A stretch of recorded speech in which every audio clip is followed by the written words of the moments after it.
The First World War, known at the time as the Great War, was a 4-year conflict that spanned the globe involving 32 countries in total.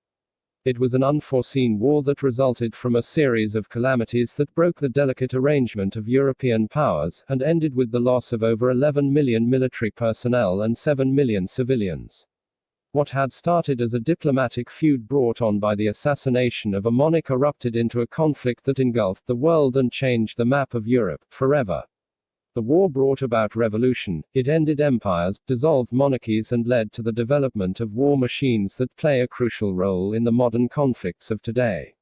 It was thought at the time that the war wouldn't last more than a few months, and that victory would be won easily and without much cost. However, as the months turned into years and the war spread like hellfire, it scorched Europe and surrounding continents. Entire cities were leveled, genocides were committed and exploited for strategic advantage, and all sides were hit with immense losses. The war quickly became one of attrition, with mass slaughter the strategy and marginal gains the result. It was a new war being fought with old tactics, an industrialized grinding machine that ended the lives of so many. Follow now as we explore one of the darkest and deadliest periods in modern history, the First World War.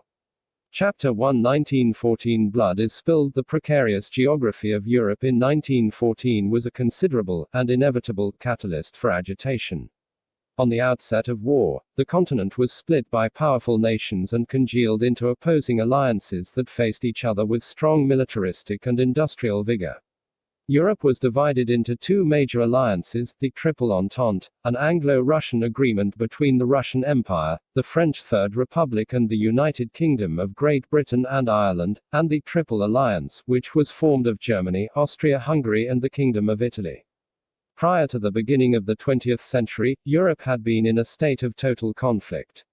A great number of wars had been fought to secure land, expand borders and form new countries. By 1871, the nation of Germany was in its infancy. It had grown from a confederation of German states into an overbearing empire, having massively expanded its industrial and colonial interests. In 1879, Germany, with a desire for further European and Baltic expansion, took advantage of the waning Austro-Hungarian Empire and formed a dual alliance to protect against possible Russian aggression in the Baltic regions. In 1882, Italy, fearing conflict with France after the latter took colonial territory from her in Tunisia, signed the Triple Alliance agreement with Germany and Austria-Hungary. Italy's allegiance to its previous enemy, Austria-Hungary, was met with some incredulity from the Italian public. The agreement promised the protection of each nation if they were to be attacked by antagonist empires. The Triple Alliance agreement was renewed in 1887, 1907 and 1912. However, in 1902, Italy made a secret pact with France promising to remain neutral if Germany provoked France. The flimsy agreement of the Triple Alliance had started to falter. Germany, with an agenda for supporting Austria-Hungary in acquiring land in the Baltic region, fancied itself as the successor to the Austro-Hungarian Empire as it faced a slow but inevitable collapse. Italy was restless. It viewed its place in Europe as that of an isolated nation. It too had ambitions of becoming an empire and sought to grab territory in the Baltic regions as well as in the Mediterranean and Africa. In opposition, the Franco-Russian alliance, signed in 1894, was an agreement that promised that if either nation were to be attacked by a member of the Triple Alliance, each would aid its ally in defense. The treaty also stipulated that should any member of the Triple Alliance begin mass mobilization of its military, France and Russia would respond in kind. Great Britain had been in a state of splendid isolation over affairs in Europe. Its interests lay in attaining more land overseas in order to preserve its empire and commonwealth. But by 1904, Britain had growing concerns about the power the nations of the Triple Alliance had amassed, and was persuaded by France to agree to a treaty. The agreement resolved the conflict over colonial interests in Africa.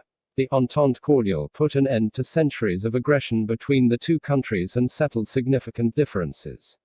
Meanwhile, the Anglo-Russian Entente was a treaty agreed in 1907 between Great Britain and Russia. It settled British and Russian animosities surrounding control of countries in Persia, Mesopotamia and Asia. The Triple Entente, agreed in 1907, was a somewhat reluctant and partially neutral treaty between Great Britain, France and Russia. The goal was to form a strong counterforce against potential aggression from the Triple Alliance and to retaliate if any ally were to be attacked by the nations of the Triple Alliance. To this day, there's still a debate among historians as to which of a plethora of possible events led to the outbreak of the First World War. The most commonly agreed cause, and perhaps the most seismic event, was the assassination of the Archduke of Austria-Hungary. On June 28, 1914, Archduke Franz Ferdinand and his wife, Duchess Sophie Kotek of Austria, were assassinated whilst on a state visit to Sarajevo, in Austro-Hungarian Bosnia. The assassin was a 19-year-old nationalist, Gavrilo Princip. Princip was a member of the pan-Slavist ultra-nationalist Serbian group known as the Black Hand Society. Princip was with 7 other would-be assassins that day who also resented the Austro-Hungarian annexation of Bosnia-Herzegovina, and dreamt of a free and independent Serbia and a greater kingdom uniting all Slavs which became Yugoslavia. Though there's no doubt that these men, Princip included, acquired their weapons and training in Belgrade, Serbia, history has ruled out any official involvement by the Serbian government in the assassination of the Archduke. Nonetheless, Austria-Hungary declared that Serbia was complicit in the assassination and held it accountable. On the 5th of July, Kaiser Wilhelm II, the Emperor of Germany, signed what became known as Germany's blank check. He promised full solidarity with Austria-Hungary, even if they declared war on Serbia. The Kaiser decreed that Germany wouldn't yield in its support of Austro-Hungarian aggression into Serbia, even if it resulted in conflict with Russia. The Hungarian Prime Minister István Tisza, whose approval, among others, was required in order to launch an attack on Serbia, was highly skeptical of any action that could incur the military might of Russia. Instead, he and other Austro-Hungarian leaders elected to issue Serbia an ultimatum. The intention of some was to demand that the ultimatum be so damaging, so humiliating and punishing that Serbia would have no option but to reject it, thus leading to the war that some Austro-Hungarian politicians intently craved. The ultimatum was tantamount to the loss of Serbian sovereignty to Austria-Hungary. Serbia rejected the impossible ultimatum on the 25th of July, 37 days after the assassination of Archduke Ferdinand. 3 days later, on July 28, Austria-Hungary declared war on Serbia, though it took some time before she fully mobilized her forces along the border. In a final effort to avert all-out war across Europe, Sir Edward Grey, the British Foreign Secretary, proposed peace talks between all sides. However, his plea was rejected by Kaiser Wilhelm. War looked inevitable. Russia began to mobilize her forces. Germany, aware that war with Russia was unavoidable, prepared to fight a war on 2 fronts, knowing that, with Russian involvement, she'd be met with aggression from France. On the 1st of August, Germany declared war on Russia, and both sides began to mobilize the forces along their respective borders. France also mobilized to face German forces at the border. In the days that followed, Italy dismantled the delicate pact of the Triple Alliance when, soon after the outbreak of war, she decided to remain neutral and not follow her allies into armed conflict, citing that the purpose of the Triple Alliance was for defense, not aggression. Germany insisted that Belgium provide passage of German troops through her borders. The plan exercised by Germany, known as the Schlieffen Plan, was to flank the French forces mobilized along the border by entering Belgium and circling behind the French front. Then, after what was planned to be a quick defeat, Germany would withdraw vast swaths of her military to meet the Russians.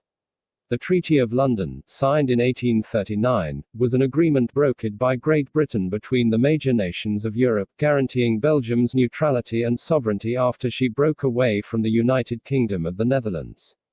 The Schlieffen Plan, that had been in development for 9 years prior to the war, ignored Belgium's neutrality and was considered an act of war.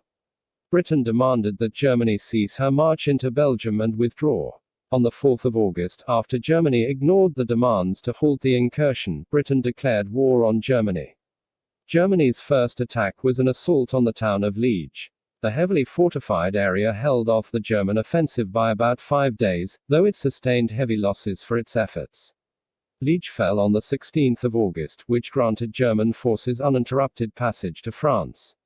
France initiated Plan 17, a long-standing plan of mobilization in the event of war with Germany. French forces crossed the German frontier, unaware that Germany was planning to enter France via Belgium. The head-on assault incurred substantial losses on both sides, and France retreated.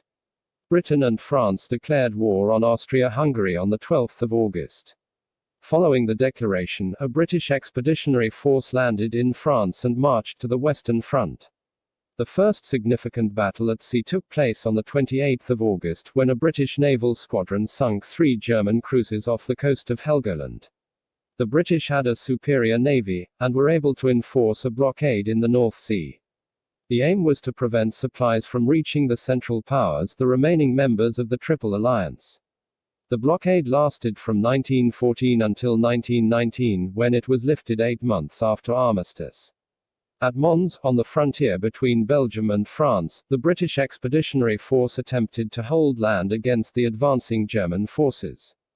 Britain inflicted a fair deal of damage to the Germans, but it left was heavily outnumbered and vulnerable following the retreat of France's Fifth Army. Britain too was forced to withdraw. On the 5th of September, British and French forces halted their retreat and held ground at the Marne River to prevent the German incursion from reaching Paris. The following day, the Germans caught up with the Allied forces and the Battle of the Marne began. The Allied efforts succeeded in preventing the advancing German force from reaching Paris, and pushed them back towards the border, but at the combined cost of over 500,000 men from each side. In the weeks that followed, Allied and Central Powers began a race to the sea, an attempt by both sides to gain ground in unoccupied territory along the French northern flank. There were a total of 12 battles fought during this time, culminating at the Battle of Ypres. From that point, both Allied and Central Powers began a new tactic by which to hold and gain ground: trench warfare. Both sides dug trenches that stretched from the Channel to Switzerland. The vast trench networks, which ran approximately 350 miles, formed the Western Front. In August, Britain, France and Germany began a series of assaults in Africa. From August 9 to the 26th, Britain and France mounted a successful offensive into German-occupied Togoland, forcing the German army to surrender or desert. Meanwhile, on the 15th, German forces advanced into British-controlled Kenya and seized the town of Taveta. On the 17th of August, Russia invaded East Prussia. The intention was to gain land from the German forces whilst keeping them occupied on the Eastern Front, thereby relieving some pressure on the Allied forces on the Western Front. However, Germany scored a huge victory at the end of August in the Battle of Tannenberg. Germany crushed Russia's Second Army. Between the 7th and 14th of September, the Russian armies were purged from Prussia by German forces and pushed back behind the Eastern Front. Towards the end of August, and into early September, Austria-Hungary failed to make any significant gains against Serbia and was forced to retreat from its botched invasion into Russia. The world was now at war. Japan had stayed true to its agreement with its British allies and declared war on Germany. The Ottoman Empire had joined the Central Powers and quickly closed the Dardanelles Strait, a vital shipping route, to Allied forces. European colonies in Africa, Asia and the Middle East began maneuvers to weaken the other side's forces and hold territory. The war heralded new advancements in technological warfare.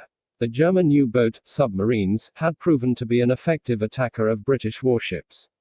1914 also saw the first use of airplanes in the theater of war. Chiefly used for reconnaissance at the outbreak of the war, the airplane was quickly established as a vital and deadly tool in aiding military operations. Christmas brought a brief truce to the Western Front. Allied and Central forces climbed out of the trenches and played sports, ate and drank together and played music, which provided festive respite from the bitter winter conflict. However, the truce was very short-lived, and in the days that followed, enemies who had become friends retook their arms and aimed the sights at one another. The Great War marched into the new year, having vastly overrun its predicted length. Thousands had been lost, towns had been destroyed and people displaced. The numbers far outweighed the pre-war estimations. A heavy cloud had descended on Europe, shrouding it in the shadow of war.